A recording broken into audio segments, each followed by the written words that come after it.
Hello दोस्तों, स्वागत है आपका हमारे news channel USD news Darbhanga में।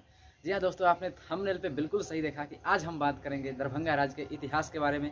आखिर दरभंगा का इतिहास क्या है, दरभंगा की स्थापना कब हुई, इस शहर का गठन कब हुआ, इसका समेकन कब हुआ, इसका अंत कब हुआ, शाही स्थिति पर क्या विवाद चला और शासक सूची क्या है, कौन कौन से शासक यहाँ शासन कर चुके हैं, कब यहाँ शासन शुरू हुआ, कब यहाँ पे ये मतलब राजा वाला जो प्रथा था ये खत्म हो गया।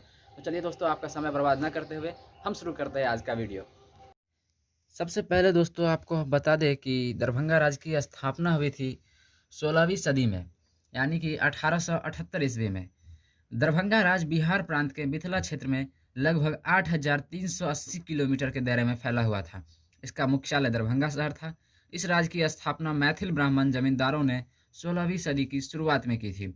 ब्रिटिश राज के दौरान तत्कालीन बंगाल के 18 सर्किल के 4,495 गांव दरभंगा नरेश के शासन में थे। राज्य के शासन प्रशासन को देखने के लिए लगभग 7500 अधिकारी बहाल थे।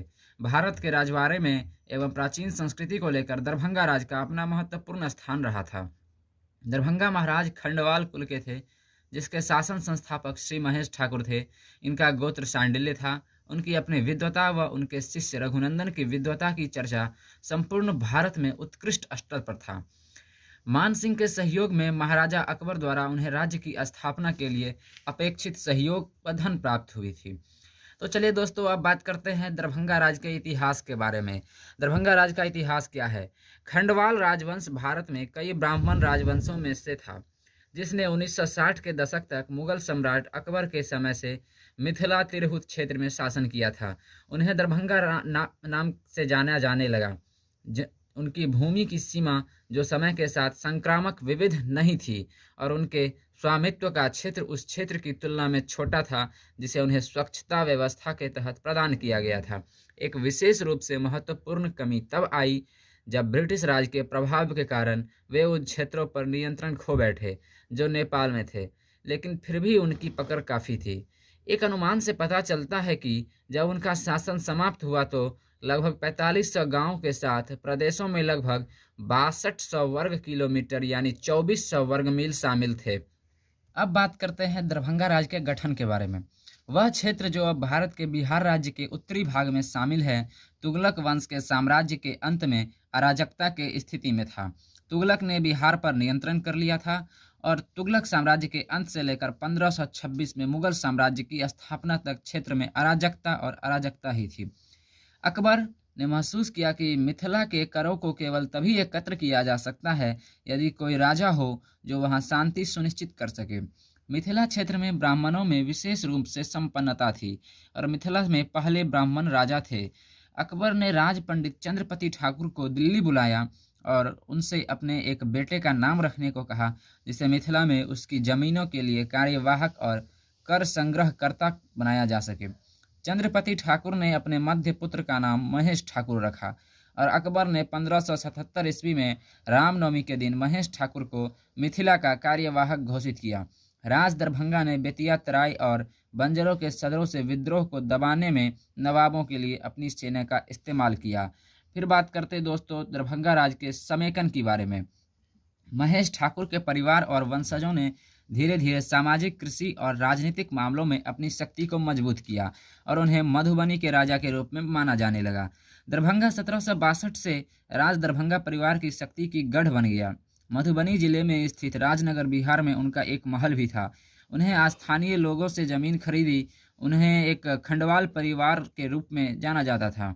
20 साल यानी 1860 से 1880 की अवधि के लिए दरभंगा राज को ब्रिटिश राज द्वारा कोर्ट ऑफ वार्ड्स के अधीन रखा गया था। इस अवधि के दौरान दरभंगा राज के उत्तराधिकारी को लेकर मुकदमेबाजी में शामिल था। इस मुकदमेबाजी ने तय किया कि संपत्ति असंभव थी और उत्तराधिकारी को प्राइमेजेनरी द्वारा नियंत्रित किया जाना था। दरभंगा सहित क्षेत्र में जमींदार वास्तव में समय समय पर वार्ड ऑफ कोर्ट के हस्तक्षेप की मांग करते थे, क्योंकि ब्रिटिश अधिकारियों के नेतृत्व में जिन्होंने बुद्धिमानी से धन का निवेश किया था, उनकी आर्थिक स्थिति को बढ़ावा देने की प्रवृत्ति थी। संपत्ति इस समय से पहले किसी भी घटना में बुरी तरह से चल रही थी। दोनों भाई भतीजावाद और चाटुकर्ता से प्रभावित एक जटिल प्रणाली ने परिवार को किराए की आय को नाटकीय रूप से प्रभावित किया था। न्यायालय द्वारा शुरू की गई नौकरशाही प्रणाली जिसके नियुक्त अधिकारियों का क्षेत्र से कोई संबंध नहीं था, इस मुद्दे को सुलझाया। हालांकि मालिकों ने इसे सबसे अच्छा था उस पर पूरी तरह से ध्यान केंद्रित किया जा रहा है, लेकिन किराएदारों के परिणामों का विचार किए बिना ऐसा किया गया। 19वीं सदी के अंत में दरभंगा स्टेट के 47% फसली क्षेत्र का उपयोग चावल की खेती के लिए किया गया था। कुल खेती का 3% उस समय इंडिगो को दिया गया था, जो रासायनिक रंगों की शुरुआत से पहले से एक फसल के लिए सबसे महत्वपूर्ण केंद्रों में से एक था।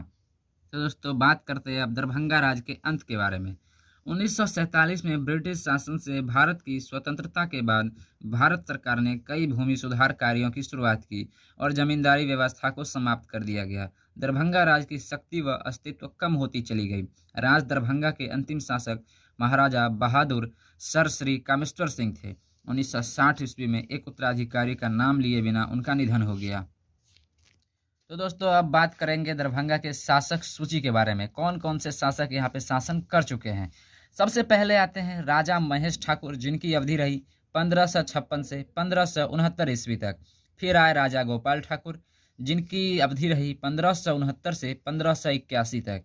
फिर आए राजा परमानंद ठाकुर, इनके पश्चात इनके सौतेले भाई शुभंकर ठाकुर सिंहासन पर बैठे। फिर आते राजा शुभंकर ठाकुर, इन्होंने अपने नाम पर दरभंगा के निकट शुभंकरपुर के नामक ग्राम बसाया। फिर आए राजा पुरुषोत्तम ठाकुर, जिन्होंने 1617 से 1641 तक दरभंगा पर राज किया। फिर आए राजा सुंदर ठाकुर, वो शुभंकर ठाकुर के 7वें पुत्र थे और उन्होंने दरभंगा पर 1641 से 1668 तक राज किए। फिर आए राजा महीनाथ ठाकुर, यह एक पराक्रमी योद्धा थे। इनका अवधि रहा 1668 से 1690 तक। फिर आए राजा नरपति ठाकुर, ये महीनाथ ठाकुर के भाई थे, जिनकी अवधि रही 1690 से 1700 ईस्वी तक। फिर आए राजा राघव सिंह, राजा राघव सिंह की शासन अवधि रही 1700 से 1739 तक। फिर आए राजा विष्णु सिंह, दोस्तों राजा विष्णु सिंह को राजा विशुन सिंह भी कहा जाता है, जिनकी शासन अवधि रही 1739 से 1743 तक। फिर आए राजा नरेंद्र सिंह, राजा नरेंद्र सिंह राघव सिंह के द्वितीय पुत्र थे और इनकी शासन अवधि रही 1743 से 1770 तक। फिर आपको एक हैरान करने वाली बात बताते हैं कि दरभंगा में एक समय ऐसा भी था जब रानी पद्मावती यहाँ पे रूल की 8 वर्ष के लिए। रानी पद्मावती का शासनकाल रहा था 1770 से 1778 तक। फिर आए राजा प्रताप सिंह, राजा प्रताप सिंह नरेंद्र सिंह का दत्तक पुत्र थे। उनकी शासन अवधि रही 1778 से 1785 तक। फिर आए राजा माधव सिंह, राजा माधव सिंह प्रताप सिंह का विमाता पुत्र थे। इनकी शासन अवधि रही 1785 से 1807 तक। फिर आए महाराजा छत्र सिंह, महाराजा छत्र सिंह का शासन अवधि रहा 1807 से 1839 तक। फिर आए महाराजा रुद्र सिंह, महाराजा रुद्र सिंह का शासन अवधि रहा 1839 से 1850 तक। फिर आए महाराजा महेश्वर सिंह, महाराजा महेश्वर सिंह का शासन अवधि रहा 1850 से 1860 तक। फिर आए महाराजा लक्ष्मेश्वर सिंह, महाराजा लक्ष्मेश्वर सिंह का शासन अवधि रहा 1880 से 1898 तक। फिर आए महाराजा धीराज रामेश्वर सिंह, महाराजा धीराज रामेश्वर सिंह का अवधि रहा 1898 से 1929 तक। फिर आए महाराजा धीराज कामेश्वर सिंह, जो दरभंगा के अंतिम रूलर थे और पिता के निधन के बाद ये गद्दी पर बैठे। इन्होंने अपने भाई राजा बहादुर विश्वेश्वर सिंह को अपने पूरा राज्य पूज्य पिता द्वारा निर्मित राजनगर का विशाल एवं दर्शनीय राजप्रसाद देकर उस अंचल का राज्यभार सौंपा था।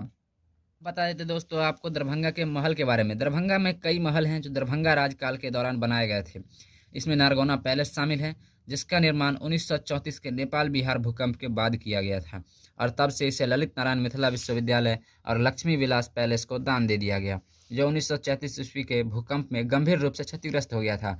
बाद में इसका पुनर्निर्माण कराया गया और कामेश्वर सिंह दरभंगा संस्कृत विश्वविद्यालय और दरभंगा किले को दान कर दिया गया। बिहार के मधुबनी जिले में राजनगर पैलेस कॉम्प्लेक्स सहित भारत के अन्य शहरों में भी दरभंगा राज के कई महल हैं जो दरभंगा पैलेस के नाम से जाने जाते हैं।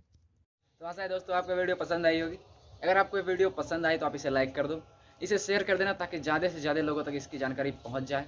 और अगला वीडियो आपको कौन से टॉपिक पे चाहिए यह हमें कमेंट करके बता देना और हम उस पर जल्द से जल्द वीडियो बनाने का कोशिश करेंगे। और हमारे चैनल को सब्सक्राइब करना मत भूलना ताकि आपको हर नए वीडियो का नोटिफिकेशन मिलता रहे। और आपके साथ मैं एक जानकारी शेयर करना चाहता हूँ कि हमारे कुछ सब्सक्राइबर ने हमें कमेंट किया था कि हमें जो है रेस्टोरेंट पे और दरभंगा की जो अच्छे रेस्टोरेंट है उस पर और नारगौना पैलेस जो दरभंगा का एक ऐतिहासिक भवन है उस पर वीडियो बनानी चाहिए। दोस्तों ये दोनों टॉपिक पे वीडियो बनेंगे, लेकिन ये दोनों थोड़ा टाइम टेकन वीडियो है, तो इसके लिए हमारी टीम जो है, जो भी है इन्फॉर्मेशन जुटा रही है। जब ये इन्फॉर्मेशन पूरी कंप्लीट हो जाएगी तो आपको इस पे वीडियो दे दिया जाएगा। फिर मिलते हैं आपसे एक इंटरेस्टेड और एक नए वीडियो के साथ, तब तक के लिए बाय।